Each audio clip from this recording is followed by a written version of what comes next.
Welcome back to the Tier 1 podcast. I am your host, Brent Tucker, owner of FRCC. Go to www.frcc.shop and use promo code Tier 1 to get 15% off the world's best coffee, cigars, and bourbon. Brent, that's a great discount. And I'm Drew Tucker with FRCC.shop. I invite you guys to join our Patreon here at the Tier 1 podcast. It's brought to you by Cobalt Kinetics. There at our Patreon, you will get behind-the-scenes content, exclusive content. You'll get a fitness forum, a weapons forum, and there's a Cobalt Kinetics gun expert to answer all of your gun questions. Join the Patreon today, guys. And as always, this episode is brought to you by Human Performance TRT. Go to hp-trt.com and use promo code Tier 1 to get 20% off all your testosterone and peptide needs. Let's go, Drew. For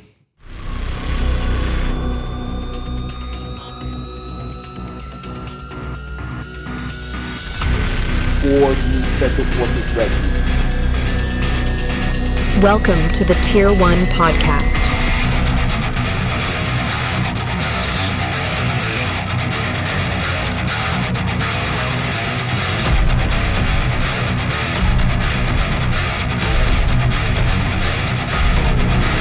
This is amazing, dude. Check this out, right?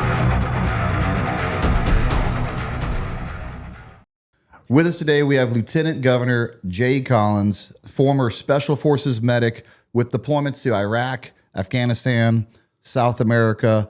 He's a former Florida state senator, and he is running to be the next governor of Florida here in 2026. That's right. Welcome to the show, brother. Good to be on, bro. How you doing? Doing good. Good. It's good. It's good to be living in the state of Florida. Man, I think you know something about that. It is.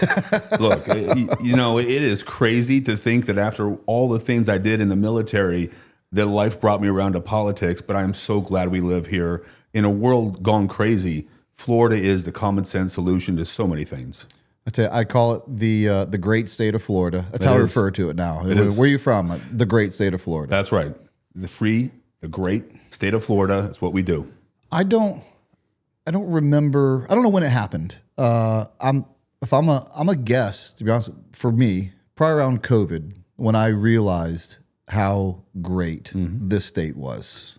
Well, let me tell you, COVID's really where Governor Ron DeSantis became America's governor. Yeah. It was incredible. He had just come in doing good things. But, one of the questions I get asked as lieutenant governor is, can you imagine where the state would be if Governor DeSantis hadn't won? Sadly, I can. But I worry about where would the country be? That man stood by himself while our state, other officials, mayors, our president, members of Congress, other countries attacked him. And he stepped into the breach, protected our people, and frankly, our nation, I shudder to think of where it would have been under the Biden administration. It was just so horrible at that time. His leadership changed the game. So grateful to work with him. You couldn't be any more right about that. And selfishly, as a Floridian, when he was running for the presidency, I was like, oh no, he can do a lot more for me as governor than he can as president. And it didn't hurt my feelings that he came back to be the governor of Florida. Well, it's a good consolation prize. It's a good consolation prize. And we are so lucky to have him here. He has made a huge difference. One person makes a difference here. Just to continue to talk about politics just for a second. We'll go into your story. Florida, because every state has different regulations as far as how terms for their governors. Mm-hmm. So Florida has the 2 consecutive. That's right. 4-year terms. 2 4-year terms. That's correct. And as I understand it, you can take a term off and then you can come back, or it's just 2 and done? You have 2 terms. That's what we have in the state of Florida. And ultimately, as much as I would love to have Governor DeSantis here, he's got to term out. Yeah. And then he can, I think, come back, right? But in the end, he's got those 4-year gap. Right. That 4-year gap. And I think the best we can do is to have someone who's worked under his administration, someone who's helped him lead on issues, and ultimately someone who wants to keep pushing the ball forward and winning as a state. You know where we come from, man. Losing sucks. We expect to win. That's the mindset every day. I I do think you have that as an advantage. Ron DeSantis is wildly popular here in Florida, and good reason. And you've seen behind the curtain, and you've seen what it's taken to get to this point, and you're able to continue to take that ball and run with it. And so if we don't want to miss a step here in Florida, why would you switch horses? Yeah, why mess with a good thing, right? Look, Yeah. But you know what's fascinating? Look at the world around us, man. The world's becoming so incredibly complex. The pressure's up. Having people who understand what matters, what we have to lead on, and how we can prepare our state is so unique. You know, you look at people who are elected as governor. I'm the N of one, like me, as a lieutenant governor and as a governor's candidate, and God willing, as the next governor of Florida. To have someone from our background step in and lead. But guys, there are gaps in safety, security, keeping our people safe that we can delve into and do so much more. Those are things that I look forward to really conquering and trying to solve now, but more importantly, over the next 8 years. Yeah, absolutely. With your background, which again we'll get into your special forces background, I don't think people realize Florida's always looked at as a tourist spot, a happy spot. Because we haven't just been lucky. You don't get this lucky. There's a reason why it continues to be a tourism spot. But with today's climate, if you're a heavy tourism spot, you're also a big target for terrorists. 100%. Safety and security for the citizens of Florida is something that's on the ballot every day if you're not vigilant and looking for it. And there are other people who don't understand that threat. That's right. Until it's too late. Well, everything starts with safety. When communities feel safe, families come here. They build extended families. They bring in other friends. It builds out. You bring in good businesses. You build a great economy, and it all reciprocates from there. But if we lose safety, people they're not going to grow. They're not going to be, at their optimal levels, right? They're not going to accelerate where our state can be. Yeah. We have a $1.8 trillion economy. We're the 14th largest economy in the world, on the planet. That's shocking. But crazy. Soon, by 2030, we'll be the 10th largest economy in the world, marching towards a $3 trillion economy. That's a huge number, right? Yeah. We have to have people who understand safety, but also how to win, how to lead, and draw people together as a team. This is a team game, and winning should be the expectation. Politics isn't always the most efficient method. I would love to have a little more common sense and a lot more business sense as we do things. Yeah, I'm glad you said that because I even talk about it like this, the other side, because I'm talking about a political side, but by no means am I talking about. I think we lose the focus that we're talking about other Americans. 100%. And it's easy to say that without explaining what you mean by that. That's right. And I'm really tired of not being on the same team and just blindly voting behind a blue box or a red box rather than the topics and the things that this person stands for. Like, we have to stop that. Look, we're the American people. Our founding fathers were very resolute in their word choice and their approach. We're a republic for a reason. The minority and the majority are protected from each other, but they're both protected from the government. When we work together to solve problems, when we bring ourselves together as the American people, let's use one of the things Reagan said, right? If we agree on 80% of the issues, you're not a 20% enemy, you're an ally, you're an 80% friend. I think we can agree on 85% of the things. Let's focus on that and continue to win. We are the American people. It benefits our enemies internationally when we pick each other apart. I expect to win. We should get out of bed expecting to be great and win. Well, you already had me with your background, obviously, but I'm biased as a fellow Green Beret. Appreciate that. But you start quoting Reagan, right? And you're just doubling down now. You can't just go wrong there. I mean, he's the dude.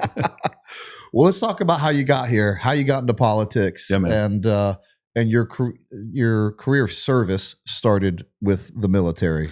How'd that start? Well, it did. Now, I'm going to take just a quick step back. I actually grew up in complete poverty. I was born to a 16-year-old kid. I was adopted by my grandparents. We lost our farm in the 80s. The economy was bad after the Carter years, and the drought was killing farms, and it changed everything. So I didn't have a silver spoon. And I learned how to work and hunt and figure things out for myself. And I'm so grateful for that upbringing. But it also taught me something. If you don't fight for what you have, you can lose it. And that stayed with me throughout the rest of my life. When I joined the military, I'm not going to say my recruiters were dishonest. I expected to be an intel guy was a lot more like James Bond than what I actually learned and saw. But, you know, I say it all the time, man, God's plan is so much bigger than ours. It truly is. Right. If you had told me that I would be there talking to commanders and leaders and, you know, just these amazing thought leaders across the world at a young age as an Army private even, I would have laughed at you. But it taught me strategy, operations, and it taught me the impact of good leadership strategically on the ground. But it also showed me the bad because I saw good leaders and bad. And brother, I learned from both.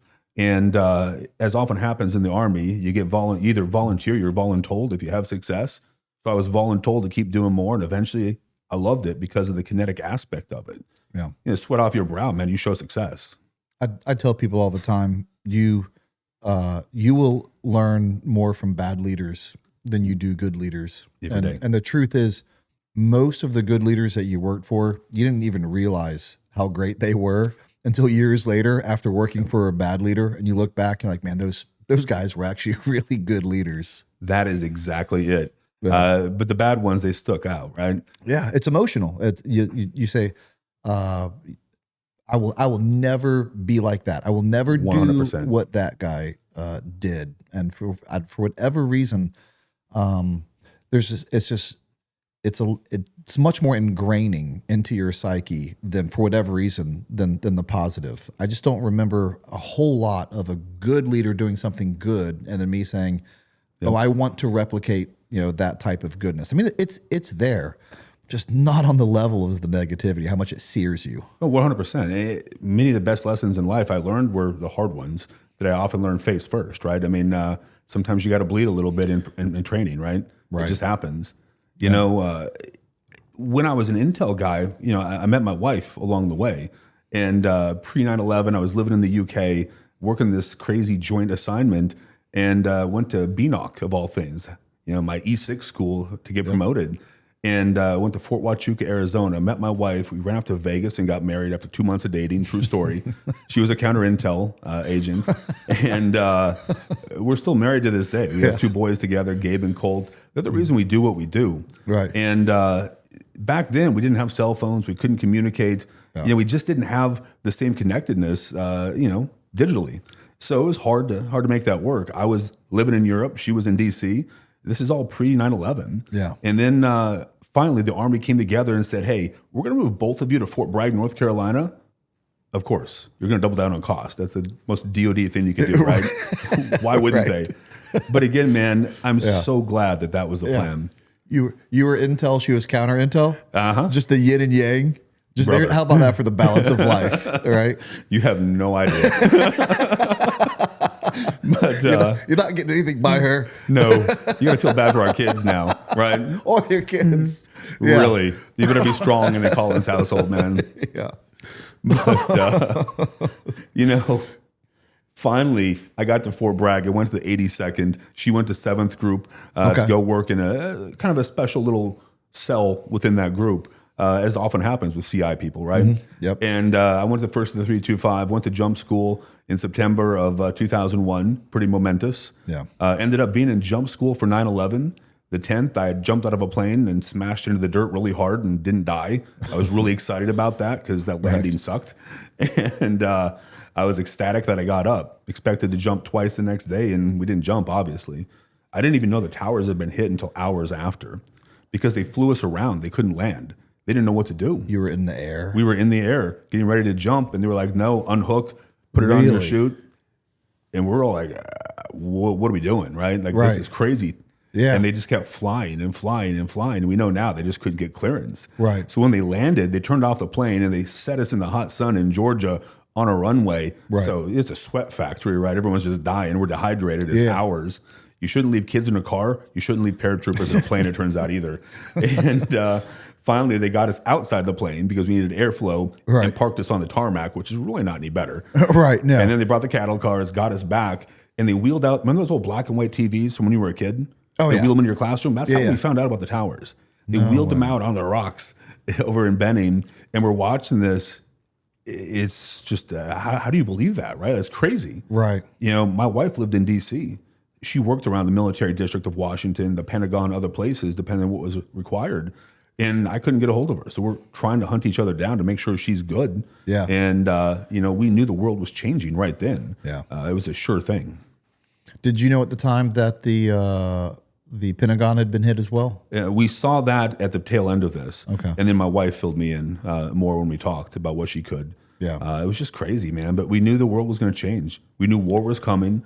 And like many, we thought we had to rush and get out there. And this was going to be a quick bang, bang, right? Right. And it's just crazy how different it is. It's so funny you talk about that because, you know, so many of my counterparts and the good guys that were in during that time who, I know it's a weird thing to say, but who wanted to rush to war. But it was out of patriotism, it was out of good intent. We saw 3,000 innocent Americans get 100%. murdered at work for no reason other than just being Americans, and we wanted to do something about it. That's right. And we just wanted to be a part of it because it felt like if you weren't a part of it, there would have been no closure, you know, to that part of your life. And yeah, you're right. We were all in a hurry to get there, thinking that we're going to miss it if we don't get there. Little did we know we were going to take the brunt of it for years to come. Yeah, you know, like I said, you know, if you want to make God laugh, tell him your plans. You know, you're not joking. God must think I'm a comedian at this point because my plans are always so far off of what He has me doing. Yeah. At that point, was that your deciding moment to go to SF to the next level? Or Actually, take it a was little bit of just time? coming back. So when I got back from jump school, went down to the 325, and I got put forward to MacDill Air Force Base to go work with a joint interagency task force and some intel cells. And I didn't even know what that meant, to be honest with you. It was a lot of acronyms. And I saw Green Berets, I saw Special Missions Unit guys, and I saw 3-letter agencies working together. And I said, whatever that is, that's what I want to do when I grow up, right? Like I figured out that question, right? Here at the Tier 1 Podcast, we're excited to have Tasty Gains as a sponsor, a company with values that aligns with ours. I take their products every day, 3 times a day. And if it wasn't a product that I didn't take personally and believe in, and a company with integrity, then they wouldn't be sponsors on this show. Creatine helps the body produce more ATP, which is an energy molecule that your entire body runs on. It helps improve your physical and mental performance in all aspects of life. Let's be honest, creatine powder sucks to take every day. With the creatine gummies, you can take them with you anywhere and they taste great. Every batch is third-party tested, so you know you're getting exactly what you pay for. Go to tastygains.com and enter the promo code TIER1, that's TIER, the number 1, and get 20% off your order. It's always fun to. It's like bagging on your little brother of sorts when it comes to the 82nd. But people don't realize how much respect we really 100%. have for the 82nd. I mean, they are the calling card for America. When you need to put thousands of troops in the air anywhere in the world in 72 hours or less, They're incredible. That's who you call. 100%. And you were part of that unit. And they were. I was. And if America's going to war, We're there. they're going too. You know, what was interesting is I was an intel guy, and I did not have an intel guy's mindset. I was a square peg in a round hole, right? Like I was a 400 PT score guy, and the next highest was usually about 280. And I'm looking around, and I am the only person like me in the room, and I'm wondering, what am I doing? And when I saw just that mindset, I was like, holy cow, man. I found people who I get. And whatever it is, I don't even know what the process is yet. I'm going to figure it out and I'm going to go there. Right. When I came back, I had a couple weeks. I went to SFAS immediately after that. I didn't train up. I didn't do anything. I just had the mindset that if you're going to drag me behind a truck for 2 weeks, 3 weeks, whatever it is, I don't care. I'm not quitting. You're going to have to kill me and I'm going to make it. That was the mindset. I got picked up to be an 18 Delta. That was not my first choice. Bravo Charlie Echo Delta. And they were looking for volunteers, like medics, to go to the Bravo course. It's like, ooh, I got it. Right. No, your scores are really good. And If you want to be a Green Beret, son, you're going to be a medic. Roger that. Oh, that's my nightmare. I mean, it really would have been. I mean, don't get me wrong. If it's that or nothing, hey, like whatever it takes to be a Green Beret. Yeah. But that's exactly how my card looked as well. Yeah. It's got a punch in the gut a little bit. It was because I was a little senior, right? I was coming in. I was an E6. Yeah. You got a short term, man. I wanted to be out there and get as much team time as I could. And after I got into it, I knew that I was going to run up against a hard line here. Yeah. The second part of that is it's if it's not it's in the running. The 18 Delta course, really from start to finish, before you get to go on a team, it's almost 2 years. It's got to be one of the longest courses in all the military. Right. Well, and back then you went through this really long process. You waited for language school. You did all that. I was in such a hurry. Yeah. I learned Spanish while I was in the Q course, enough to get rated out. Yeah. So I could skip language school and get language certified. What years were you in the Q course? I showed up there in 03, left in 05. We were in the Q course the exact same time. Really? Yeah, we were the exact same time. That's nice. funny. When did you go to selection? End of 02. End of 02, November? Were you in the ice storm class? Where trees were falling on people? No, I wasn't in that was my class. But it's got to be. I'm telling you, I bet it was close. It was close to that. Don't believe it was November. I'll find out for you. I bet we're right there. Yeah, probably butted up against each other. Crazy. Yeah. When this is done, we're smoking cigars in the garage. We'll for sure no doubt drop some of the same names we're in the Q course with. Awesome. But I want to talk about I don't think we've ever had an 18 Delta on the show, and I want to highlight what's different between a Special Forces medic, Navy SEAL medics go through our SOCOM, short side, yep.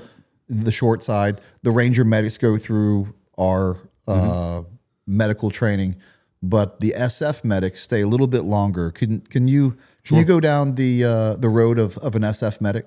Yeah, absolutely. And what makes them the best? Because they are 100%. If you have trauma, that's the guy you want, right there. And that's not biased. That's another one of those things. It's almost it is basically I have to edit this out because I can't think of the word. Thank you. Yeah, it's one of those things that's uncontested in the special operation world that 18 Deltas are the best medics in the world. 100%. It's an advanced trauma practitioner. Is really what it is. You are trained to deal with the most gnarly of gnarly issues and figure it out on the fly. So you show up there, you've got to learn anatomy, physiology, the microbiology side, then the pharmacology side of how you treat people.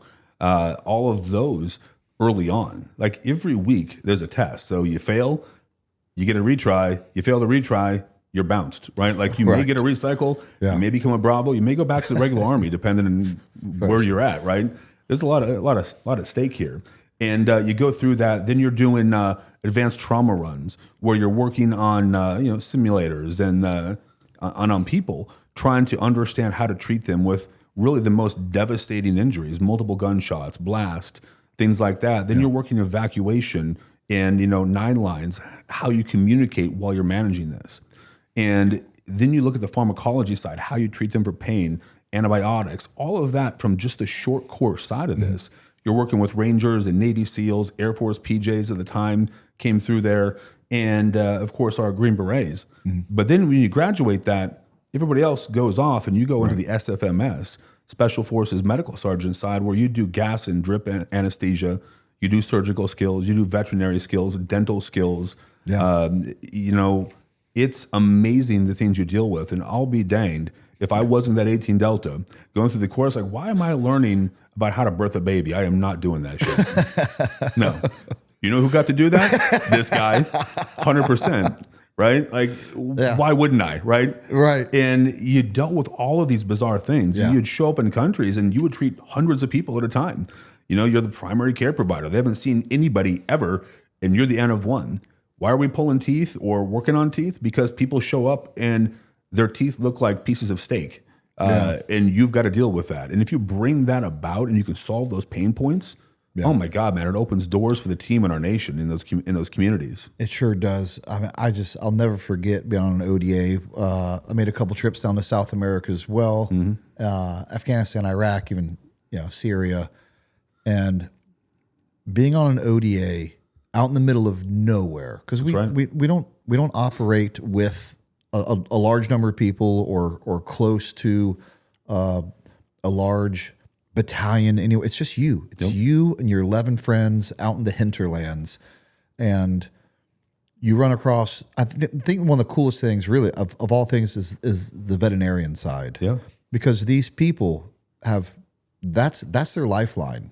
Like it's almost hard for the American listener to understand how rural and almost back in time some of these places we go to are, and if their livestock isn't healthy and dying, then they will die. That's how they eat. And a special forces medic can come in and really just make everything better. One guy come in here and make everything better. And now they love us.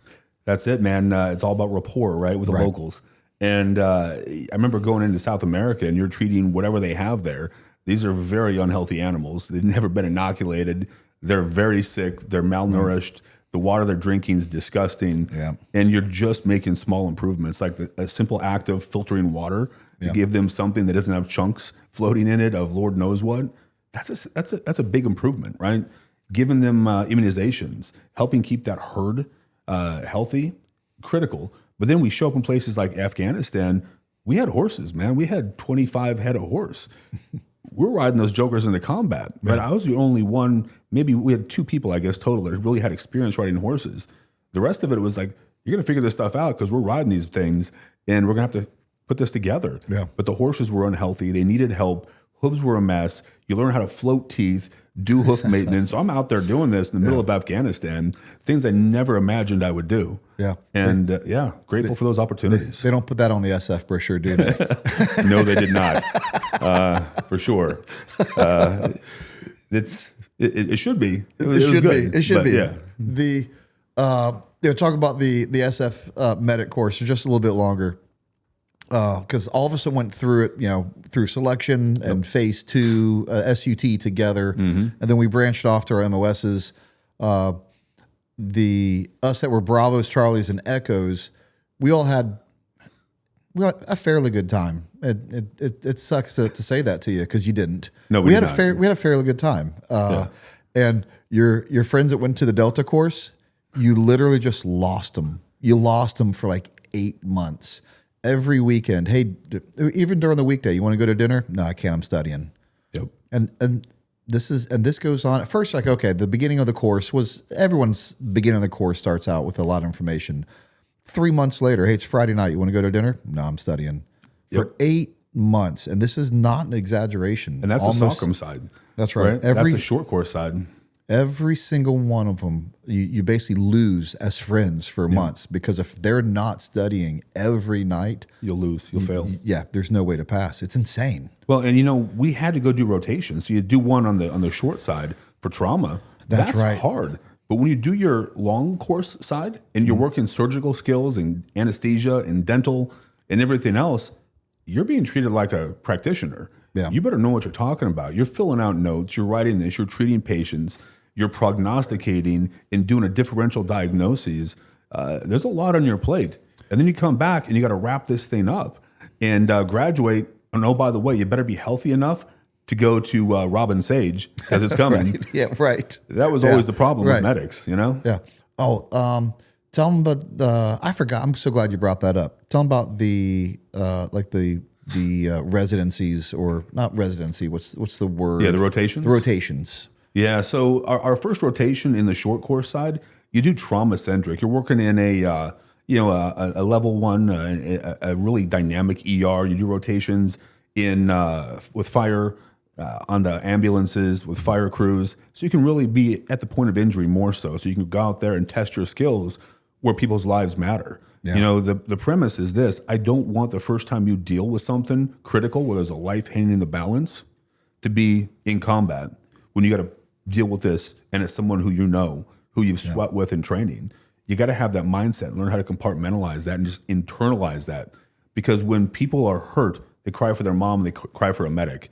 And you better have your stuff put together and be able to deal with whatever you're dealing with, because their life depends on you. Yeah. And that's when I heard that our special forces medics that were in training were going and doing those things. Yep. That was one of the first things early on in training. I was like, man, how special forces is that? Yep. Our guys are going to go do that. Yep. I mean, they're going, like I said, to major centers and major cities across America to ensure that the first time they work on someone isn't in the battlefield, right. and that they're ready for it. We were going to New York City, Jacksonville, Miami, Tampa, real ER centers, right? And then the second one, you went to an Indian reservation or you went to a military base. Okay. And on a military base, you actually got great training because you had an extended scope because of the agreements there. Yeah. So we would be in basic training at places like Fort Sill, and you're seeing everything. You're dealing with dental, you're filling teeth potentially, you're pulling teeth, you're dealing with all of that. It's overwhelming, and you realize what you're going to have to deal with when you show up out there. And you know, while I didn't want to be a medic, it really paid off. It did. As much as I didn't want those skills, you know, when I got shot and I figured out what to do and what we had to do, I had to do surgery on myself in the middle of nowhere. Thank God we had skill sets, and I had the conviction to go ahead and step forward and do what I had to do. But you know, it was definitely a tough road to get through there. Great people, brilliant people. When they graduated there, a little quirky though sometimes. Sometimes, yeah. It's more times than not. You line up an ODA.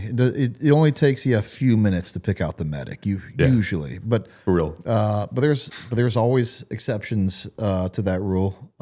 Clearly, you were one of them, and there are others like you, but it's like I said, there are exceptions to the rule. When you got out of the Q course, obviously you got assigned to 7th Group because you tested out in Spanish. That's right. What was your first ODA that you went to? I went to 732, and then I went to 734. So 1st Battalion, and loved it. Came in, got centered. I was the senior medic right away on a team. I had hoped I would have a chance to learn, but they were like, "Yeah, no, sorry, dude. We're just auto medics. You better get ready." Deployed to South America a few times, and you know, it was interesting. You're out there training people, doing FID, you know, by, with, and through. Pretty cool. But then little things would pop up, and you get pulled away as a medic to do this. Right. Pulled away as a split team to do that, and you really saw the complexities. But love my time there. But I really want to focus. Just to go back a little bit, before I even got into my team, my first job was to bury one of my best friends in the Q course. He had been killed in Afghanistan, and Leroy was a good man. We had hit it off because we were going through the Q course in the early phase together, and he was dual military, I was dual military. That's an anomaly there, right? You're dealing with so much, and he came back, and I bumped into him just on Fort Bragg. I think we were at the shopette, you know, honestly grabbing something to run to the next thing. And he let me know he was in town for a little bit. We gave each other a hug. He had just gotten his wife pregnant and flew back to Afghanistan the next day and got killed at the tail end of that trip. And my first job was to go bury one of my very best friends. You show up in Arlington and you're sitting there. It all hits so real. As a medic, people's lives hang in the balance. That responsibility is on you. Don't be found wanting. Don't fail your teammates. And nobody failed him. He died because of an explosion. Nobody could save him, and it breaks my heart. What was his name? Leroy Alexander. Leroy Alexander. He was a good man. And you're talking to a woman who's pregnant.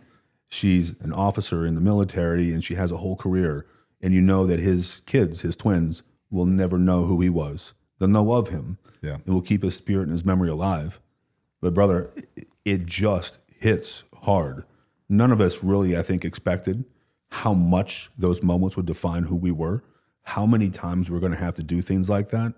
And it frames everything up. You go in with a little bit more conviction and focus simply because of that issue. And It's tough. Those are the things that matter the most. It's hard to almost look back and think that those times aren't here anymore, because it just seems like that was our reality for so long.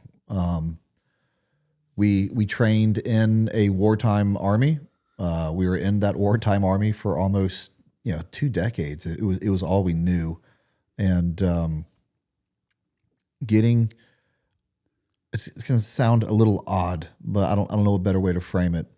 Of course, we hated any American bloodshed is a horrible thing, but what it did to us is allowed us to live in reality that this isn't a game we're playing. That's right, and we're not here to practice.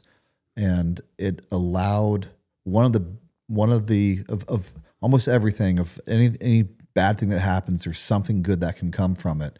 That's and right. The good that came from that was one of the most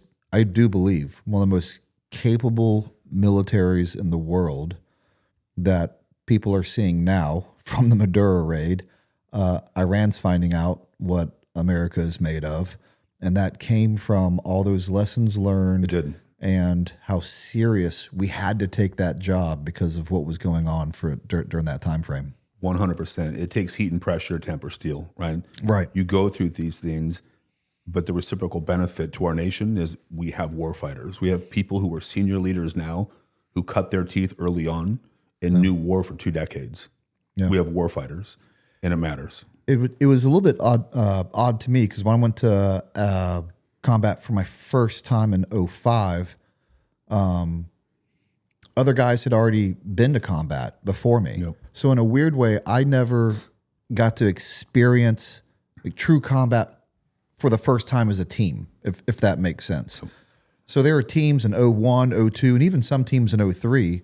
The whole team is experiencing combat for the first time, and they're figuring it out. And just like we talked about, they figured things out by doing it wrong, and then had to figure out the right way to do it. That's it. I was lucky enough to really never have to deal with the pressure or the stress of figuring it out for the first time. I showed up to a team that's done it a few times, and we just continued to hone it from there. And 10 years into there, we were just, like you said, we're just a well-oiled machine. That's right. When I showed up, I was a senior medic right away. I had to learn the hard way on some things, most certainly, and ended up going to 734 before we deployed.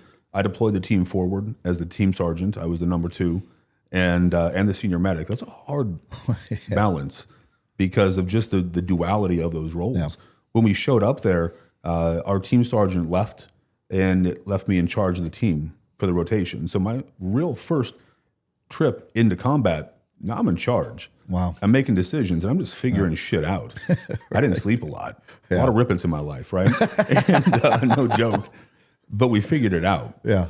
We went right back to the basics. 7-8, man, train. Plan, train, execute, right? That's it. That's what we did. In that time, I did get shot. That's completely overrated. I don't recommend anybody doing that at home. But yeah, you talk about how we frame it up. I got to do surgery on myself. And I say I got to because I saved my arm. I had compartment syndrome forming. It was really bad. And myself, our junior medic, and a couple of guys on the team, we saved my arm. I went back, had a bunch more surgeries, was back on the Firebase 30 days later, refused to evacuate. But up till that point, when I got shot, man, I didn't even know that I'd been hit. My heart rate was up so high. Yeah. There were people popping rounds at us. There were RPGs flying, and you name it, right? It was like a bad G.I. Joe cartoon. Right. It was the first real knockdown, drag-out fight we've been in, and I got hit by a ricochet in the arm. I lost about 1 liter of blood. I threw a tourniquet on it, tightened it up, and I went back on the gun because that's what you do, right? Changed it to a pressure dressing, and eventually we went through there, wrapped it up, and the pain was getting pretty real at that point. I realized I had sprung a leak, and some things were bad, and we had other people injured. Yeah. So then I had to go be a medic, and we treated them. I waved off evacuation, put them on the helo. I figured I'd go out on the next one the next day, right? No big deal. Well, there wasn't another helicopter because the pass clouded over. So now I'm stuck. And I have all these things happening. Ended up doing the surgery on ourselves and on myself, my team and I. And what do you do, right? You just deal with what you got. And came back to the Firebase 30 days later, continued on. And honestly, it was like a Tuesday, right? That was just the expectation. This is what we do. That's the business. Was it a was it a convoy that got ambushed? It was a movement to ambush. Remember those? Drive around, get shot at, kill all them. Yeah. Well, when you're dealing with a counterinsurgency or you're dealing with the insurgency, it's not very special operation of us, to just drive around and be a target, because we really want to be offensive because we're smaller in numbers. But at some point, that if you have to get them to show themselves, that was exactly it. And that is a hard decision that men have to make. And, that's right. And we did it. I didn't realize how great the men were around me at the time. It's incredible. If you've ever been to any of my tactical training classes, then you know how adamant I am about the use of white light and the importance of a quality, high-powered tactical light. That's why I use cloud defensive tac lights. You can't hit what you can't see, and neither can the bad guys. Clearly identify your target and simultaneously overwhelm his vision with hundreds and even thousands of lumens. Get serious about defending yourself and your family. Go to clouddefensive.com and use promo code TIER1 to get 30% off your order. That's right, 30%. You won't find a better light than this, and you won't find a better deal than this. Just knowing that you're going to get in a vehicle, get loaded up, kitted up, and go drive around to get shot at, knowing that. Yeah. Incredible, right? Right. Just amazing people. It's hard to fathom. It is. Till you look back. What Firebase were you guys at the time? Anaconda? I thought you were at Anaconda where you were talking about horses. Yeah, middle of nowhere, right? Like you're by yourself. You are as austere as it gets. Yeah. You got Shash Bar right there, and it was crazy. But also, and that's still there in RC South, just north of Kandahar. Yep. Up in Coastal north Wisdom. of, Yep. but it's a beautiful area. And Afghanistan's gorgeous. Parts of it. Yeah. One of my teammates once said, Afghan would be a beautiful place if it wasn't for all the Afghans. And I don't know. They put it a little differently, right? Right. It's a harsh comment, but it's not. Man, it was crazy. Yeah. So many stories, right? And probably not good for a podcast. But, what was surreal is you'd be out there on mission and you'd come out and you'd see like almond trees and groves of beautiful plants. And then all hell would break loose, and there's rounds flying. And what do you do? It's just a duality of living in a country like that, right? Absolutely. And it was unlike Iraq, which was pretty normal as far like terrain wise throughout the country. It was fairly consistent. Yeah, Afghanistan was not. Afghanistan was crazy. You get up there in the mountains of the Northeast, big trees, huge mountains, snow, miserable. You get down to the south, there's very desert like atmosphere, just moon dust that the convoys kick up. Watching the 50 cal gunners get out looking like a sugar cookie. Just almost every terrain you can think of, right. And everything in between there, Afghanistan had. That's it. And I remember waking up, either pulling security on the side of a mountain or in a truck, and either watching the sunset or watching the sun rise, thinking, "This is." If I didn't know I was in combat right now, this would be beautiful. It is. Yeah, if you could just stop people from shooting at you, trying to blow you up, it'd be great. But once we got back to the Firebase, it was mission, just rolling out. We had like a 95% troops in contact rate. Yeah, it was just ridiculous. Yeah, that was a hot time, and you guys were in a hot spot. We were. We were there really the first time they tried to overrun a Firebase Anaconda. So we were literally dropping bombs just outside our walls, shooting people who were trying to climb up the walls. It was bizarre. I bounced off the rooftop. Ended up breaking some bones in my T-spine, blowing out most of my lower back. And you get up and you fight, right? My leg wasn't ripped off. I was peppered with shrapnel, but big whoop, right? And you do what you got to do. I had no idea how bad I'd hurt myself, none whatsoever. And, as we talked about, most SF guys have a little bit of a big dumb animal in them somewhere, right? Right. But we're realistically, I make jokes about that, but you're trained to compartmentalize. And as a medic, it's even more so that way. You are trained to compartmentalize emotion, focus on what the task at hand is. And I wasn't going to let my people get injured or die while I could still get up and fight. So you get up and you do what you got to do. Don't cry about it, man. Just get up and fight. So that's what we did. Months later, we came back and, everything started to shift. My leg was a little wonky. I didn't anticipate it would cost me my leg a few years later because of what happened that day. Yeah. But, I knew something was wrong. Splitting headache, back pain, and people trying to kill you. So you deal with whatever the most extreme issue is, people trying to kill you. Between, of course, now it's happened twice here, between getting shot and this incident. It is absolutely crazy what adrenaline will cover up. 100%. What noises it'll cover up, what pain it'll cover up. That's right. But it's weird. It's almost partially what it dulls on your senses. And there's other things that it enhances. Absolutely. When it comes to focus, and I've had guys talk about it. Just seemed like it was going in slow motion at the time, and I could really focus in and seeing what was going on. Adrenaline's just it's a funny thing. Yeah, I had no idea what was going on in here. I could tell you everything out there, right? My focus was completely external. Yeah. When every little thing can matter and it can take your life or those of the people around you, it all matters. Everything's in play.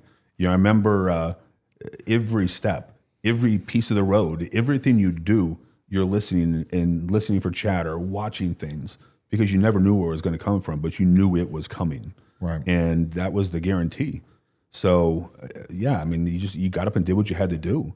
We finished out that rotation, very effective, did very well as a team. And I came back and I went to a selection on pretty short notice and, needed to go back again. Didn't move quite fast enough, but my leg was doing weird stuff. Like I'd be going forward, my leg would go left, and you'd fall down mountains. Or you fall up mountains sometimes too, which was even worse. Right. Because then you went down the mountain anyway, to a degree. Right. Then you got to redo that. Yeah, that was not awesome. At least when you fall down a mountain, you're at least gaining, you're going in the right gaining direction. ground. Yeah. I'm watching time. No. And what's funny is I didn't even think that something was wrong. Yeah. I mean, honestly, I was so focused on I've got to be faster. I'm not training hard enough. Eat cleaner, do more. It's a me issue. What can I do to fix me? It never even dawned on me that I was injured to such a degree that I wasn't going to get anywhere near 100% again, not for quite a while. That is one thing I think people try to figure out, and they never will with high performers. That because you can't separate it. You cannot separate it. High performers will always be their biggest critic. They will be the hardest on themselves, and almost to a detriment. They're the same guys who won't take a break when they should. And I've been at very high performing units that have tried to figure out, because you want to keep those guys around for as long as possible, yet they're doing it to themselves. So how do you stop them from doing it? And the answer is you can't. That's right. You cannot keep a true high performer from running himself from the ground, and if you could, then he would cease to be a high performer. Something changes, right? Right. But you've got to have those people, right? Those are the difference makers. They move the bubble, and it's just crazy. I came back and ended up going to SWIC after a selection because that's just the way of things, right? Get a couple rotations, especially as a medic. They needed instructors. It's got to. How is that for you? Because it's really on opposite ends of the spectrum. For real, you're looking to go to a tier 1 unit at a selection. That's what your hope is, and you end up going to SWIC to be a trainer, and someone has to, but it's on opposite sides of the spectrum. 100%. Look, man, I was not okay with it. I wasn't ready. I wanted to go back to group, or I wanted to go to to the special missions unit, to the tier 1, and I was not excited. So I decided I'm going to go anyway. And I know this is going to upset the apple cart. Right. Not good for my career, but that is what I need to do. I'm drawn. I want to do more. Just like I wasn't content being an intel guy. I wanted to do more. So I went to selection, and I didn't care how it was going to happen. Yeah. Whatever I had to do, I was going to put my way through this. And I went there, went to selection, and again, did much better, but my leg was much worse. So literally all the things compounding, falling up the mountain, down the mountain, over and over and over, you just can't keep pace. Right. And it's hard to haul, long distances with a rucksack when you can't control where your leg's going. I was taping my ankle and all kinds of things just to keep my leg from dragging. Yeah. And, it is what it is. Again, maybe I should have taken a knee and thought about what was going on, but I was so fixated on the goal, on the task at hand, doing what I needed to do, the mission at hand, that I wasn't going to fail. Yeah. It's just the mindset. Even though I didn't make it the second time, I had an opportunity to go there and got picked up to go be a medic and loved the opportunities there. I did. That says a lot because they have their own selection course so they can go pull medics from. But you were there at the other selection course, and that the medic happened to be your background. Yep. And they liked you enough to be like, you know what, don't go anywhere just yet. We still want you in the building. That's right. It's got to be pretty cool. And Well, it was. And honestly, when you show up there, and our physical therapist was the one who finally put things together, like, what is wrong with your leg? I had no reflexes in my knee. I had 3 inches of atrophy. My calf was just like mush. My hamstring wasn't firing. And of course, I couldn't figure out why it was broken, right? So they flew me off to Walter Reed to go aug out my back and put some bubble gum and duct tape in there, right? And fix things. And I know that sounds very medic-y, right? right. But you sure you were a medic? pretty sure. And I got back to the unit, and you get ready to focus on the next task. Everything's a no-fail mission, right? Yep. You don't drop it, so you come back. You don't whine. You don't complain. You just figure it out, move on to the next thing. I was focused on getting ready to go through and do my job. And if I had an opportunity to go back to selection down the road, I would. And you take those opportunities as they come. But I was going to work hard to make sure that happened. At what point did they look at your injuries and they knew something was very wrong, and they were like, "Hey, we're going to have to take some drastic measures here"? Yeah, so I went through this, and it had gotten pretty bad. I was in a brace up to my hip. The pain was through the roof at some point. I now know, this will sound medic-y, I had ischemic pain and neurovascular pain. There it is. Yeah, there's those big words, right? And it was just compounding. But you compartmentalize that. You lock that out and you focus on what has to happen. But between the brace I was in and all of those things, eventually leadership was like, look, man, your leg's a wreck. You're in a brace up to your hip. It's obvious there's a problem. We see what's going on. You're not going to be able to keep this up. For your own sake, your own welfare, you got to figure this out. You're going to have to retire medically. I was livid. Yeah. I'm not retiring. I want to serve. I want to continue to serve. And thank God, the Mayo Clinic came in on this, and they figured out what the problem was. Years after all of this, after I'm operational and doing all these things for so many years, they put the pieces together that I had vascular compromise. I had lymphatic damage, no function below the knee. I had delayed reflexes, and my leg had been rotting off my body.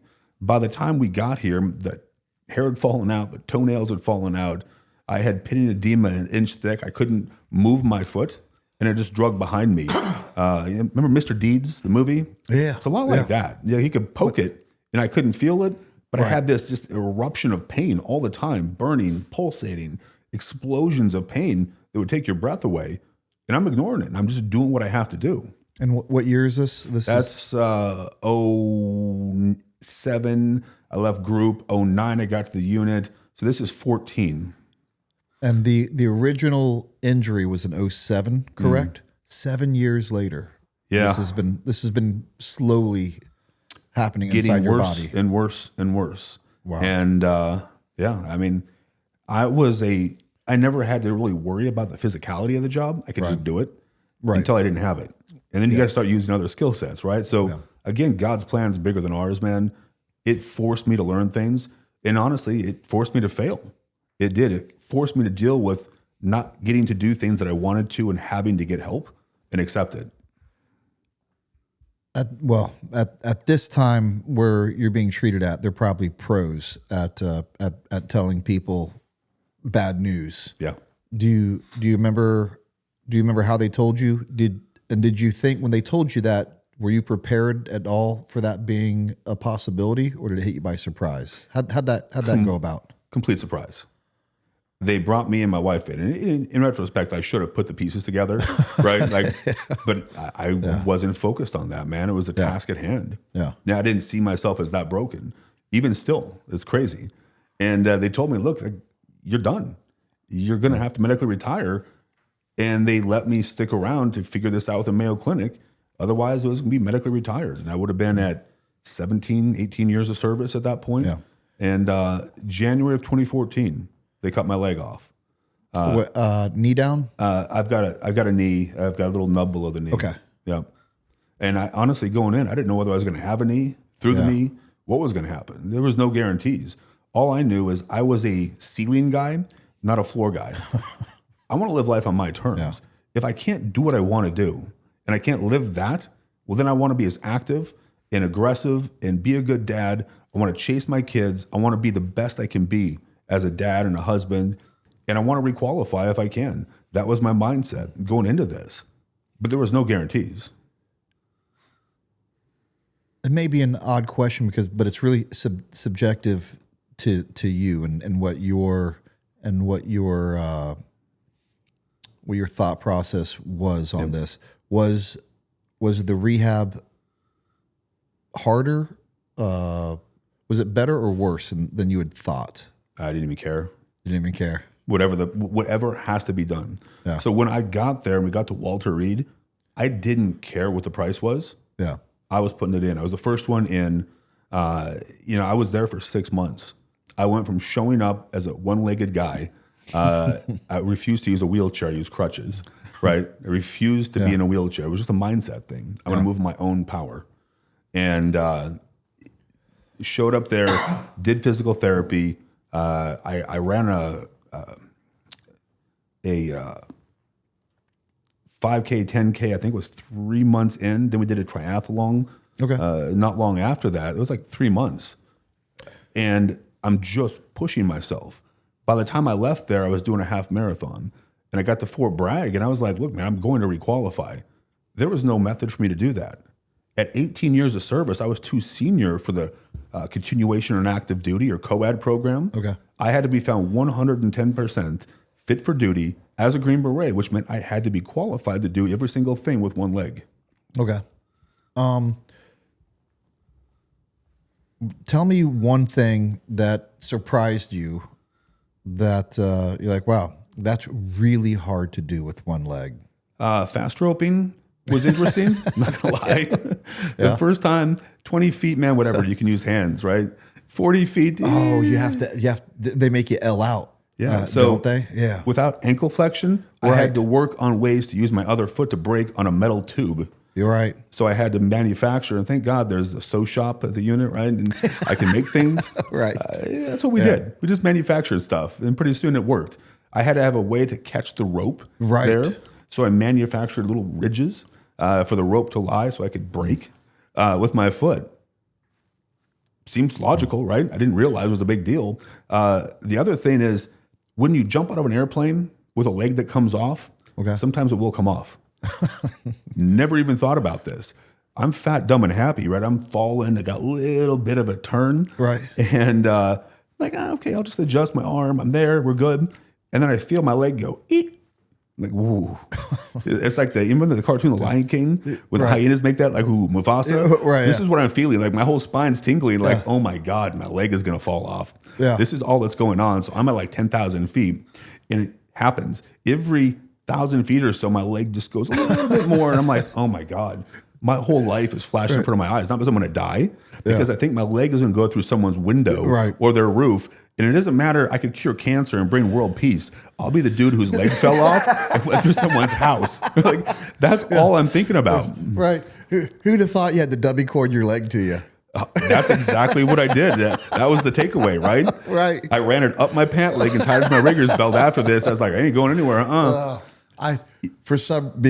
Because I'd been shot too, and there were things that I just didn't realize. I got shot in the right hand. So as being right-handed, it's just something stupid. Brushing your teeth. No one's ever tried to brush their teeth with their left hand. Why would you? Right. It's just the most awkward things you'll do. So I knew there would be a couple unique things that you wouldn't know about it until you go through it. And there's always those moments like, why would you know that until you went through it? 100%. Just like dummy cording. Yeah, your leg to you. Your leg to you. You know, the funny thing is, thank God, I'd never tied those stupid little like strings at the bottom of your pant legs. I don't know why I tied them that day. I tied them. That's all that was holding my leg on. It was flopping underneath my leg as I'm coming in. So now I'm in final, like I'm coming in to land, and like, how am I going to do this? I can't run. My leg's not going to magically go on. I can't yard dart this thing because my hip's probably going to break, right, or dislocate. So the best I could come up with was to pull up into the canopy and slide on my hip as I hit the ground. Right. Like, that's it. That's our P in the pace plan. Right. That's my only choice. Like, tough decisions that have to be made here on the fly. And we're moving very quick, right? Gravity's working. So, man, it was crazy. But it worked mainly. Yeah, the insult to the injury, my foot came up and kicked me in the junk as I was landing, like apropos, right? That's the thing. Yeah. It seems about right, actually. It was perfect, yes. You got to sit there on the ground and be like, that checks out. It was perfect. Why wouldn't it? Yeah. You were pretty long in the tooth in your military career going through all this. I was. Like I said, by the time you're getting back into recertifying, if you will, to be a Green Beret, you're 18. Yep, those are 18 years. 18 years in service. Was your mentality to get to the finish line at 20 to show that, hey, like, you're not going to cut me short, or what was your mentality for the rest of your... My mentality was, I'm going to requalify. Okay. And period. And then I'm going to go do what I have to do. The one promise I made people and myself was when it got to the point where I was having to put so much mindset and focus into staying with the team. Okay. And being physically capable, it's time to hand it up. Right? Like, don't be the weak link. Right? Don't be that guy. Yeah. That was my promise to everybody. And when I hit, 5 years after all of this, I was at the Q course. I was running the 18 Delta committee. It was a little surreal. And it's a one-legged first sergeant, right? Closing this thing out. Yeah. And, it was fitting. It just felt right. I was really putting in undue effort. And I thought I was making more of a difference for the guys than I ever would. When you get injured like this, you kind of lose your window. Also, being on a different side of the Army in a SMU, right? Right. You don't really move parallel to your peers in regular SF. Right. And leaving that to go back out into the open, Lord Almighty, was that difficult. Just not having my my training done by their standards. Like, they made me do my online training before they let me do PT. I'm like, you've got to be kidding me. Yeah. I'm going to the physical therapist. Now, I'm not doing that. I've done it. Figure it out. And we agreed to disagree, but that was the mindset, right? It's really on the...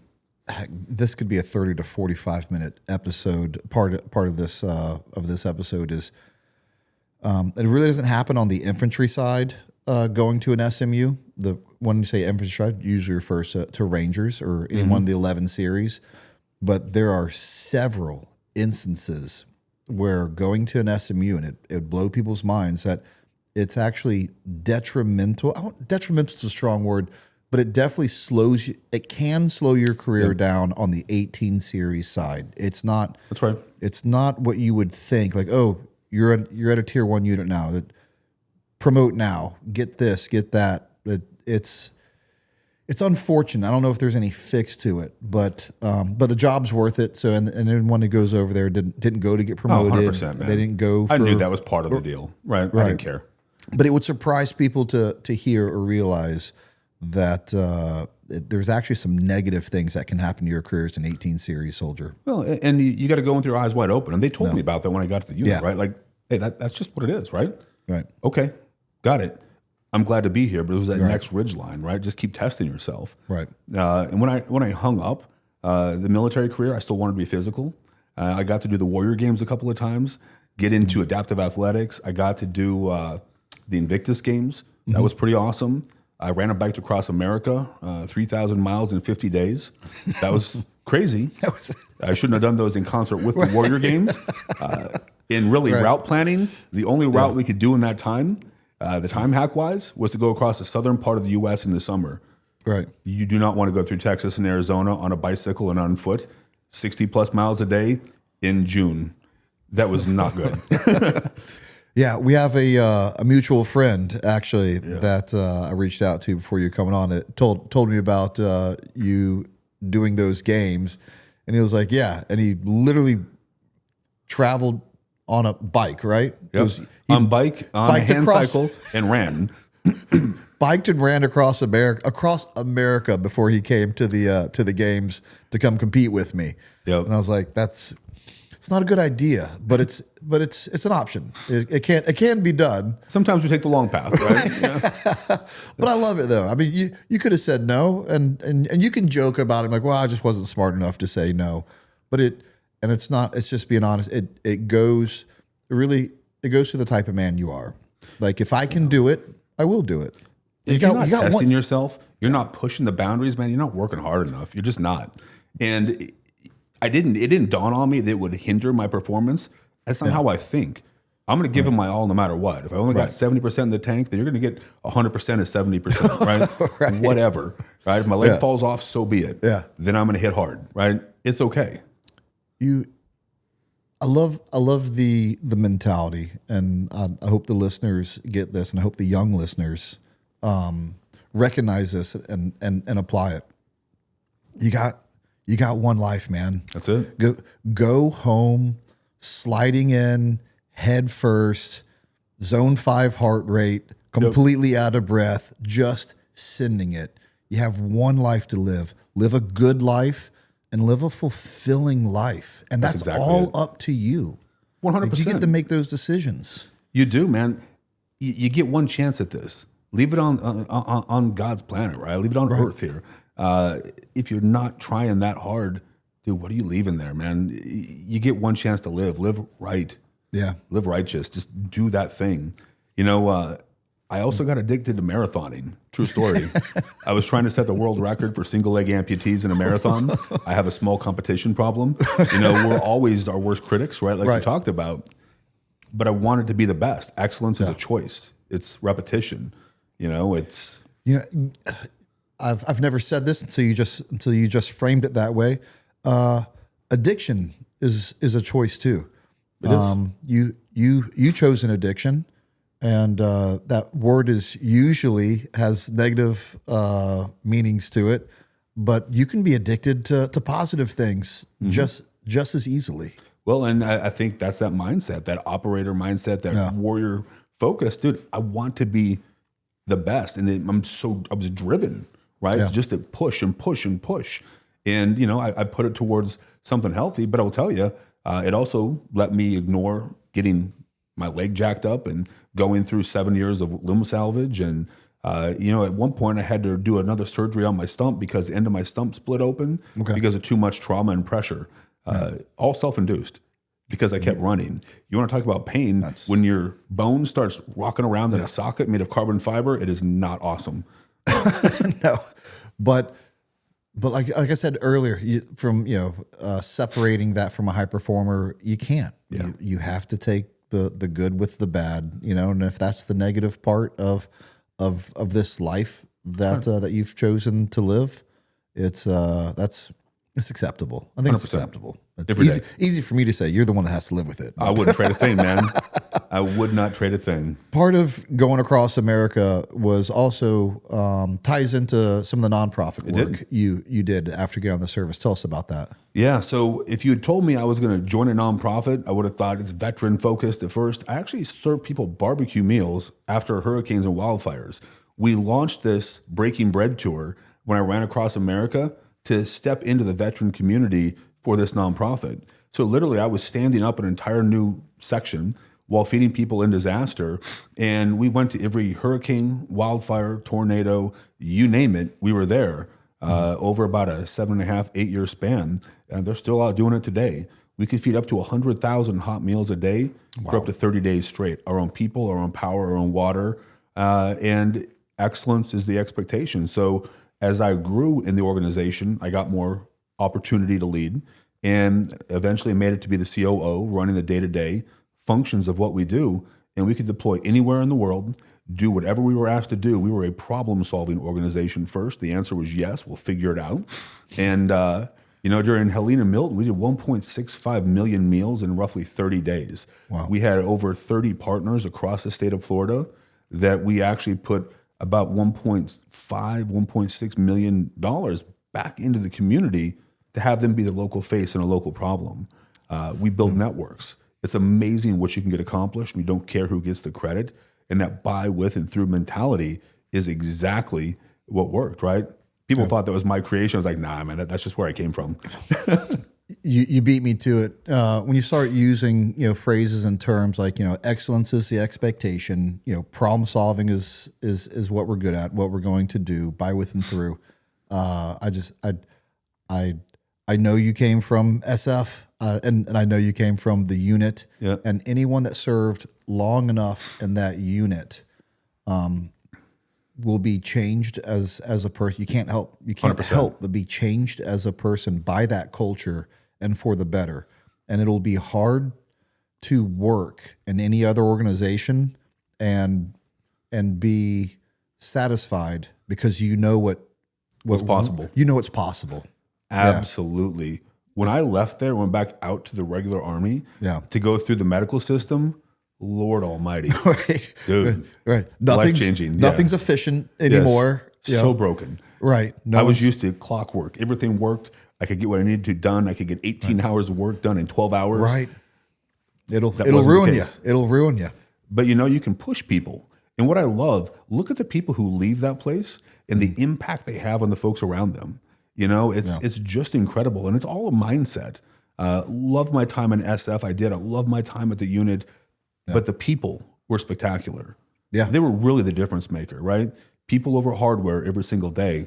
And to see what they could accomplish, whether it was in other units, in life, as leaders, or in business, in just creating change, it was amazing because they'd reestablished, no, we don't have to do it the dumbest way possible, the hardest way possible. There's a better way and we can fix it right now, so let's do that. Right. Just the attitude of why not? Right. If because that's the way we've always done it. Why? That's it. Yeah.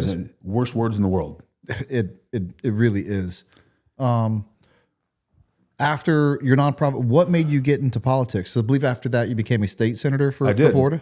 Well, I actually jumped in. It was Afghanistan and COVID. COVID, man, we saw so much government overreach. Yeah. We saw the federal government usurp individual freedoms. We saw the breakdown of so many things. And I think you're going to see consequential issues with children on a generational level here. It changed a lot. Yeah, I am afraid of that. I hope you're not right, but I believe you are. I hope and pray that doesn't come to fruition, but we've got to prepare and have leaders willing to step in there and make sure that never happens again. But Governor DeSantis, I saw one man lead. Yeah. One politician in our state stood forward and led by himself. And across the country, he had world leaders attacking him, the president attacking him, Congress attacking him, state leaders attacking him. And he stood strong and said, that doesn't make sense. Here's what we're going to do. And he was right. He was right. And the irony of those, some of those politicians that attacked him also came down here to Florida and vacationed. Sure did. At the same time. Yep. And it's there. You can't make it up. 100%. You can't make it up. And we were told as Floridians that what our governor was doing was dangerous, and that by him basically playing political games by not doing things that the science told us to do, but common sense didn't agree with the science. And they said that we were going to have drastic death numbers here in Florida and consequences because of that. And that just wasn't true. In fact, when you go back and look at the stats, the states that had very strict mask requirements and were very strict and stringent about their public distancing policies, and then you had Florida, they actually had almost the same exact rates, death rates, and at different times as it went across the country. That's right. There was no difference, except there was a massive difference in the economic impacts that it had. Yep. And as a small business owner, it's hard for me to fathom if I would have dropped my life savings a few years earlier on a business and then had it get absolutely crushed by politicians. They turned COVID into their political football. They did. Rather than put Americans first. Well, they weaponized politics against our people. And to your point, we had a generational shift in business ownership. People lost everything. Everything. You know, what's interesting about state politics is as a state senator, you don't just do that. You get paid like $28,000. That didn't even pay for the gas I spent for the year, right? Just to be honest, I drive an F-150, and I still work the nonprofit. Yeah. So we were literally feeding people out there, doing our job in all of these states, trying to feed millions and millions of people during disaster while COVID's ongoing. And in Florida, people are just living their life, man. Businesses are moving here. They're starting fresh. And it's amazing what happened. But, you know, that coupled with what happened in Afghanistan, when we turned off the power, turned off the lights, and left in the middle of the night, we made the whole world less safe. We made America less safe, and we put operators, Green Berets, people doing their job out there on that ragged edge. We made them less safe because our allies didn't trust us. Like many, man, I got calls from people I worked with screaming, crying because their families were being hunted down and killed because they worked beside us. Look, man, I don't want to fight everyone's wars, but I want to protect our people and our way of life 100%. And that's the cost of doing business. And I'm okay with that. But dude, that was not what I signed up for. Yeah, I was okay with. I didn't believe we were going to be in Afghanistan.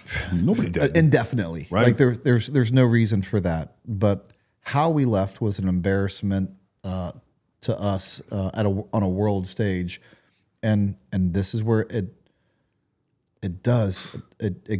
got something else that got political. I'm just tired of things being political.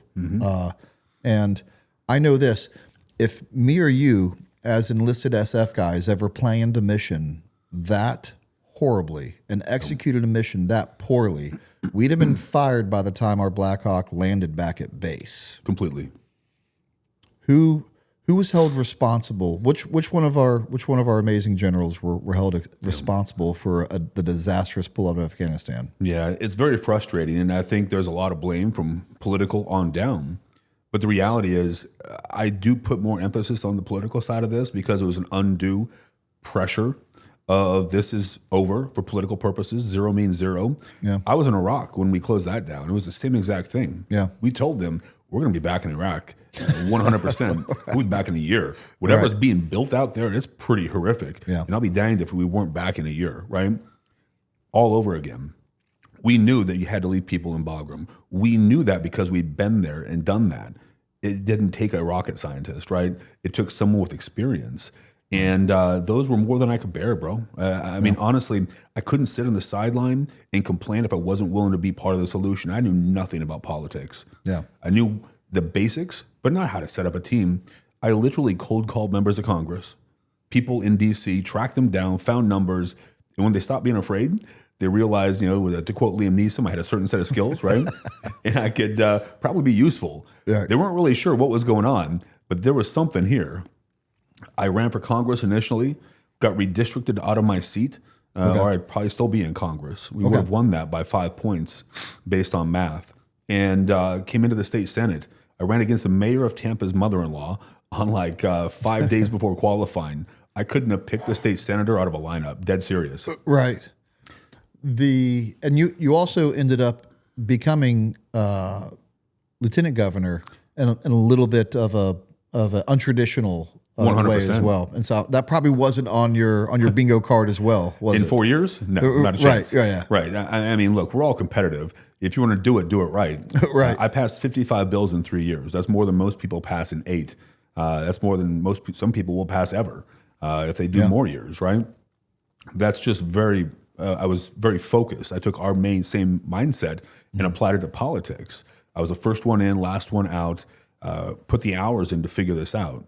I ran constitutional carry. We blocked China from buying our land. We codified prayer in sports. We ran energy policy that got rid of some of the nonsense and focused on reliable, safe, affordable energy, things that made a difference: economy, education, safety, security. And it worked like an operator, right? Like a Green Beret, like the people we are, because that's the expectation.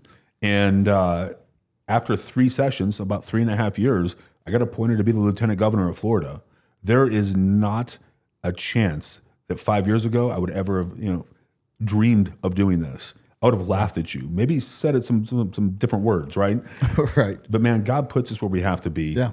I have dreamed of having politicians with a warrior's mindset, having a spine of steel, and I didn't see those people in enough places. So I decided it's time to get warriors into politics. If I remember right, at the time, the current lieutenant governor went to take a position at FIU. She did, yeah. Jeanette Nunez did good work. She's now the president at FIU.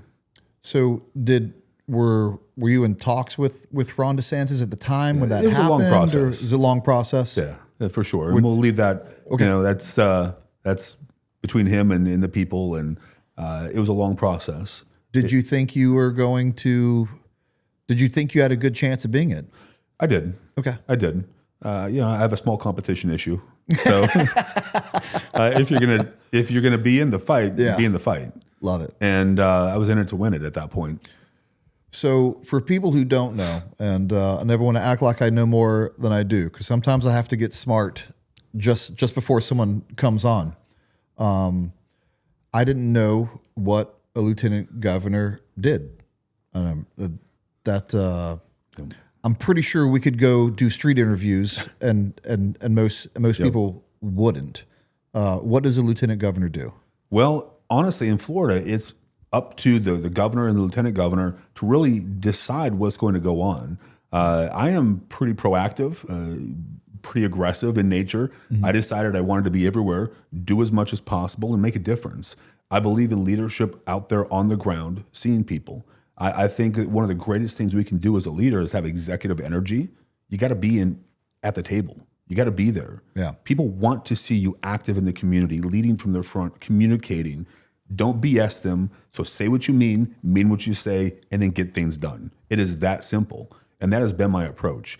I have several councils I'm responsible for, from like cyber awareness, cybersecurity council, to healthcare innovation. We're doing a Tiger team focused on gaps in our safety and security as a state, how we can enhance that and keep our people safer.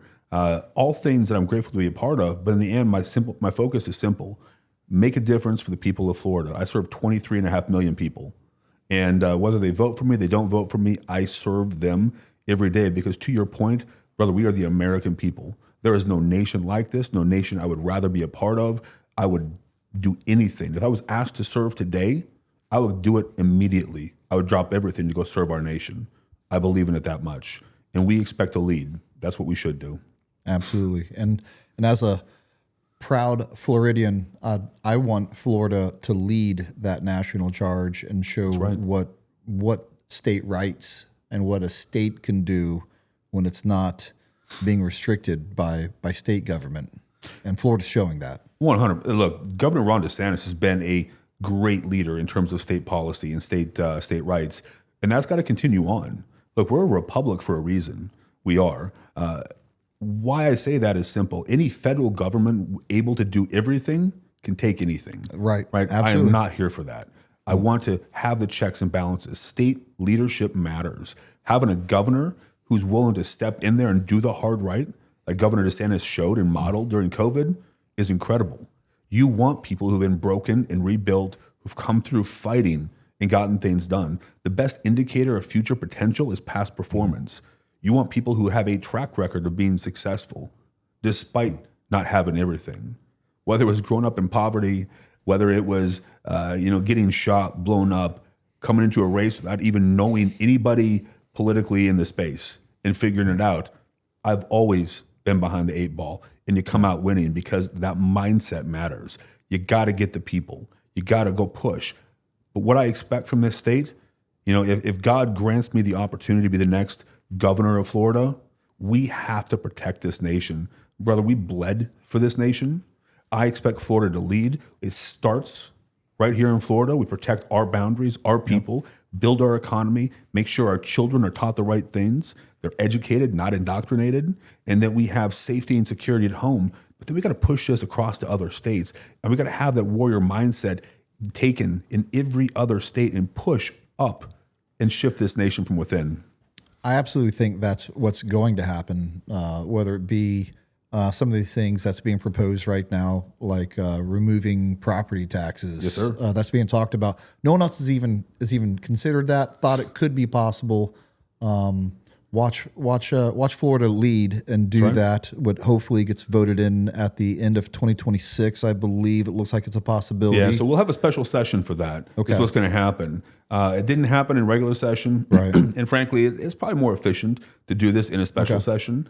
So we'll get that in there, and you're absolutely right. So homesteaded properties, right? Homesteaded we want to abolish property tax on homesteaded properties. Yeah. So when you pay off your mortgage, you own your home free and clear of the government. It's your home.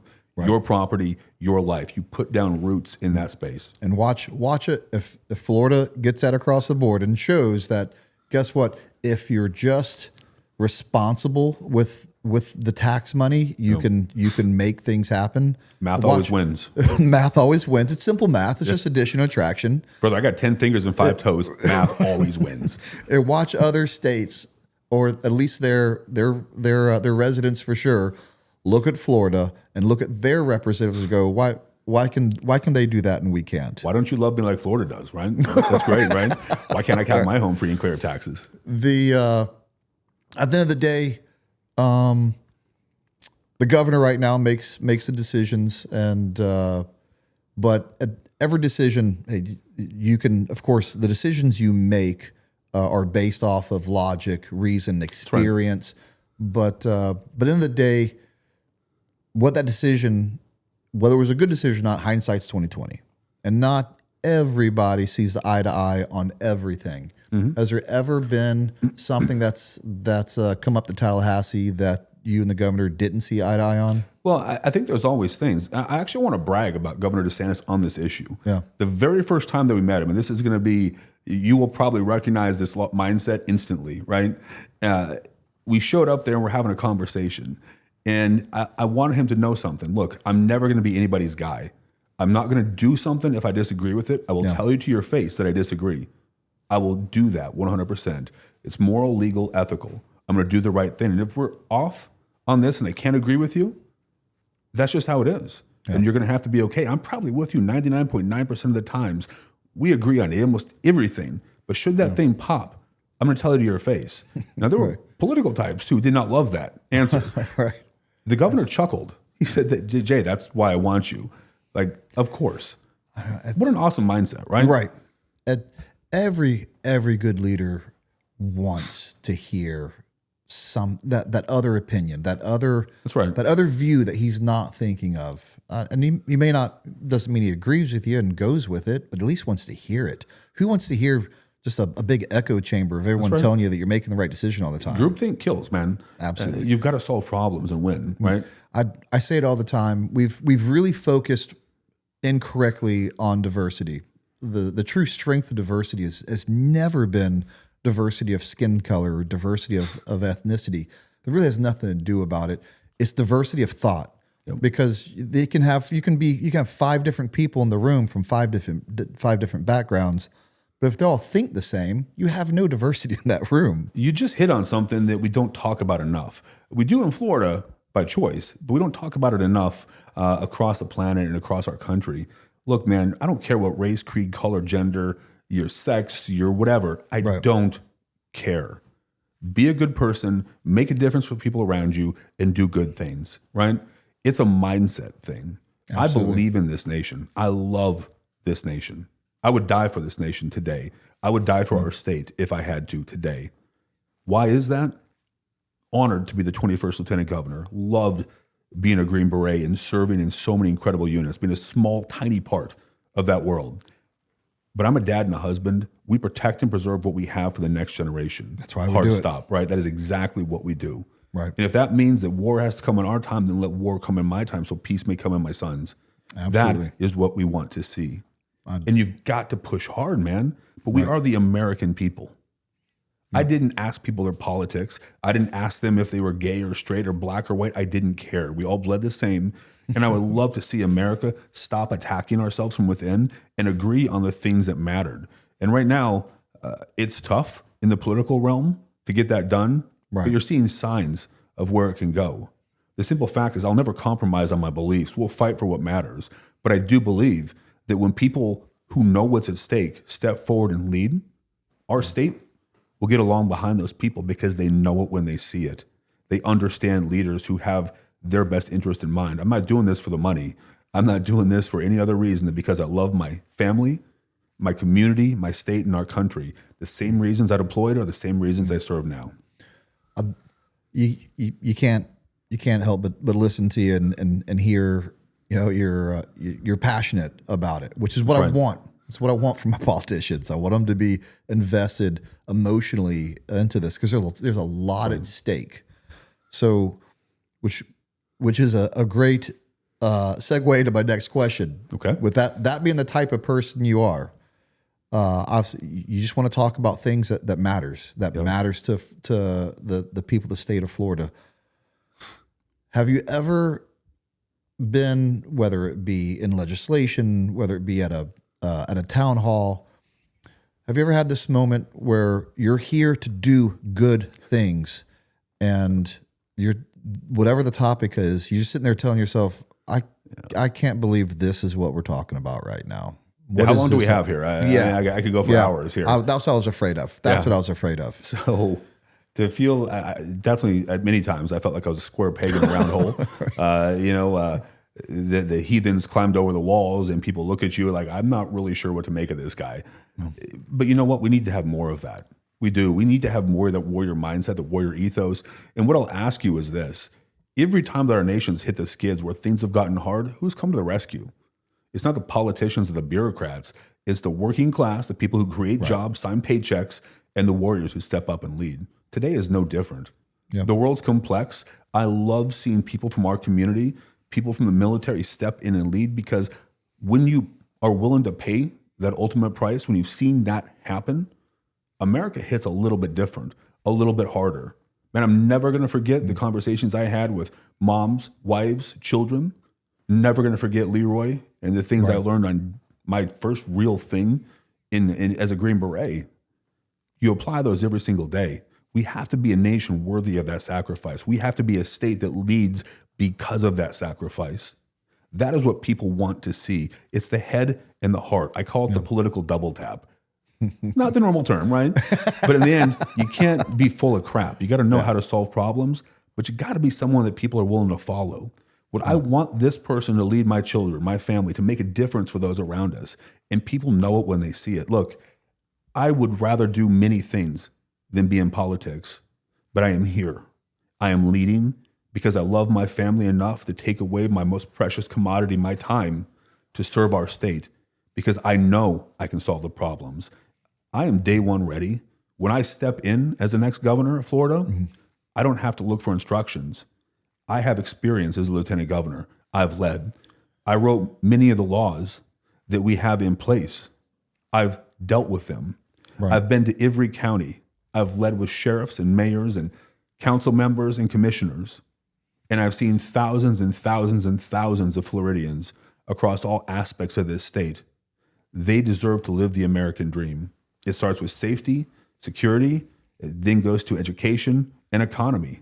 It's that simple. Those three things unite 90% of the issues.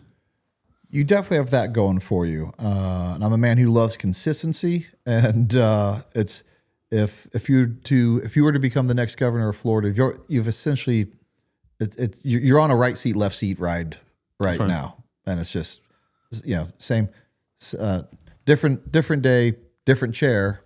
essentially the same job. And I like where we're going right now, and I'd like to continue going down that road. 100%. And I'm not looking to shame anyone, but I mean, if you don't vote for a Green Beret with one leg that's already been the lieutenant governor, I mean, what are we doing? What are we doing? But that's just my opinion. You don't have to shame them into it. Let that be Brent Tucker's opinion. You have my vote. Whether it be something you're working on now or something you want to work on as governor, what is one thing or possibly the first thing you want to really get after when you're governor? So day one, I'm going to go back to economy, education, safety, security in the community, but it starts with the end of that. When people feel safe, they have great families build businesses build an economy, and it all scales from there. We've got to prepare our men and women in law enforcement for what's to come. Look at the world. Cyber offensive operations are real. Drones are real. We see them being used in all over the planet with payloads and munitions. It's only a matter of time before you start seeing that more and more here in our communities. Our people haven't had the opportunity to train and be prepared on all of those things yet. There's things we have to do. The thing that keeps me up most at night is that there are things emerging that we have to reciprocally train for and prepare our warriors for, our law enforcement, our firefighters, our EMS, to protect our people. And we have to get those right now. I want to make sure they have those tools. So I have that Tiger team that we're working right now to identify gaps. Okay. That's very preemptive, to understand where we're at, what we can do, and if we can improve, how do we do it? Fusion, what's old is new again, right? When I joined the Army, fusion was a thing. I'm retired. I'm an old gray hair now, right? No hair in my case. And, I'm the lieutenant governor of Florida. And using our assets from the federal, state, and local level efficiently saves taxpayer dollars. That's critical and important. But in the end, we have to have an economy that's aligned to the gaps. So gap analysis is something that I would love to see more of in politics. Let's identify a problem, then develop a solution. Let's not come up with a great plan and try to jackhammer it into corners, right? It doesn't fix things. Right. Solve a problem. But we got to bring in reciprocal businesses. The American dream, to me, is not predicated on just getting by. When I think about affordability, I don't just want you to have just a little bit more and be okay. I want you to have everything you could dream of. But then I want our kids to have more. We have to put that in place. We have to draw in more businesses. I think energy and transportation are the two primary limitations or amplifications of where we go as a state. You got to move people where they're at. And you got to have energy on demand, right? Energy available. That's small modular or micro reactors. I think that's the future of energy in the state right now. That's something we can do, and we're working on that already. And I do love it, as we're very unique as a state that with all the different problems that you can identify, we have a lot of resources to solve almost any problem that we could face. We just have to have the availability to let people solve them. That's right. Well, getting the government out of the way. Get government out of the way. Right, man. Let the people do what they do. Deregulate. Right. I would love to go through old statutes and rip out things that make no sense. There are so many laws that need to be removed because they're old, outdated. That's good government. Do less like that, right? You could start with how difficult it is to sell alcohol here in Florida, but that's in fairness, that's country-wide. It is. But it actually goes again to old rules. It's a lot of old rules on the books that go all the way back to Prohibition, that once, as you know better than anyone, once there's a rule on the book, it's hard to get it off. Yeah, once government has its claws into something, it doesn't really let go easily. Yeah. Last question. If you had a magic wand, there's just one thing you could change about Florida. It's a broad question. One thing you could change about Florida, what would you do? Well, aside from the obvious, I would love to have a hurricane wall, right, to stop hurricanes. That would be great. Insurance rates would come down. Yeah, that'd be a big win. There you go. And, I want to remind people that what we've chosen here is purposeful, but leadership matters. Yeah. That their individual votes matter. Man, I love our president. I love the fact that he understands you have to be a man of action to step in the breach and be bold enough to lead. damn the torpedoes, step up and do what's necessary, right? Courage matters. Courage is contagious. Governor DeSantis has been there the entire time. It's great to have those assets working together. Yeah. What I would challenge people, and in our party, we even have some divisions, right? It happens. But in politics, we sit there and scream from the edges. Guys, we should expect excellence. We should expect to lead. We should expect our nation to be successful. And you hit on something. It's not the diversity of skin tone or gender ideology or whatever else that makes you strong or as our strengths. It's the fact that we're the American people. We have unique ideas, ideals, and principles that make us who we are. We should be proud of that.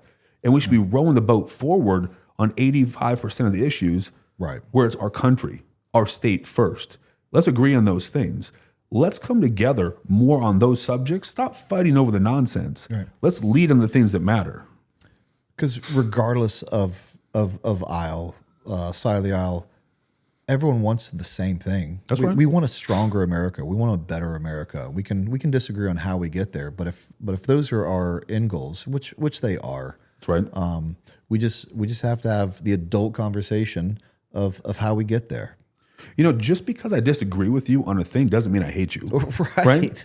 This isn't a blood sport like that, right? Like I still have no issues with 99.9% of the people, right?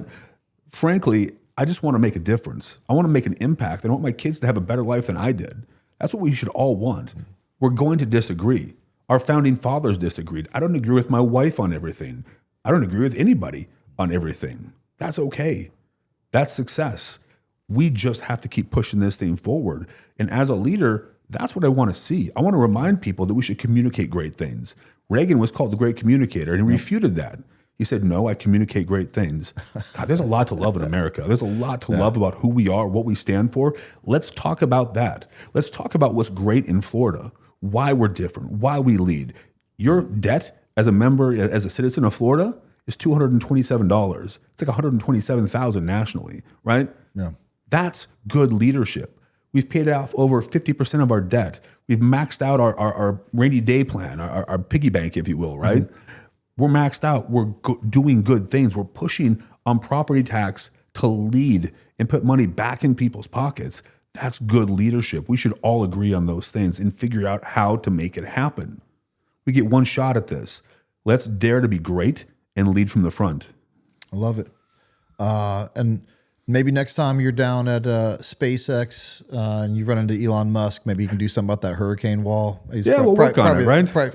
I'm sure he's already solving it. Well, Jay, I can't thank you enough. I know you're a busy man. You have probably 3 other events to go to today alone. Yeah. And but again, I can't thank you enough. Thank you for what you do. I hope more veterans get into the political scene. I think it would be good for the country, and I'm glad you're doing it. You're putting your money where your mouth is. That's right. You raised your hand, and you're continuing to do it. Lead, follow, or get out of the way, right? That's the mindset. And I agree with you. I want veterans to step up and lead. I do. Thank you, sir. Appreciate you, brother. Good luck on the governor race. Thank you.